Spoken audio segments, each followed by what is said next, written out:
एक बार एक वैज्ञानिक ने एक टिड्डे तो पकड़ा और उसे अपनी आवाज पर छलांग लगाना सिखाया।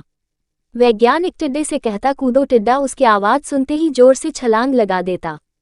अब वो वैज्ञानिक था तो प्रयोग करना बनता ही था। उन्होंने टिड्डे की छलांग पर प्रयोग किया।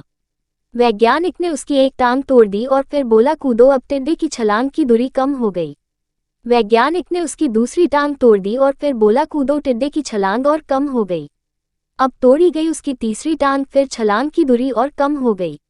एक एक करके बेचारे टिड्डे की सारी टांगें तोड़ दी गई। अब आखिरी टांग टूटने पर जब उससे कहा गया कूदो तो वो हिल भी नहीं पाया। अब वैज्ञानिक ने अपना निष्कर्ष अपनी डायरी में लिखा। जानते हो उसने क्या लिखा? जब टिड्डे की एक टांग तोड़ी गई तो वो थोड़ा बहरा हो गया। जब उसकी दूसरी टांग तोड़ी गई तो वो और बहरा हो गया। हर टांग टूटने के साथ वो और बहरा होता गया, और सारी टांग टूटने के बाद वो बिल्कुल बहरा हो गया। अब जोर जोर से चिल्लाने का भी उस पर कोई असर नहीं हुआ। वो तो अपनी जगह से हिला तक नहीं, छलांग लगाना तो दूर की बात थी। इस कहानी को सुनकर सभी को ऐसा ही लग रहा है ना कि क्या मूर्ख वैज्ञानिक था, इतनी सीधी सी बात उसे समझ में नहीं आई।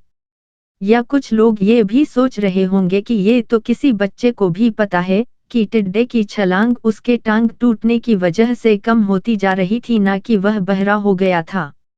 दोस्तों, हम सभी जीवन में कई बार ऐसे ही मूर्ख बन जाते हैं। कई बार जीवन में दो घटनाएं एक साथ ऐसे घटती है कि उनका एक दूसरे से कोई संबंध होता ही नहीं, फिर भी ऐसा लगता है कि गहरा संबंध है।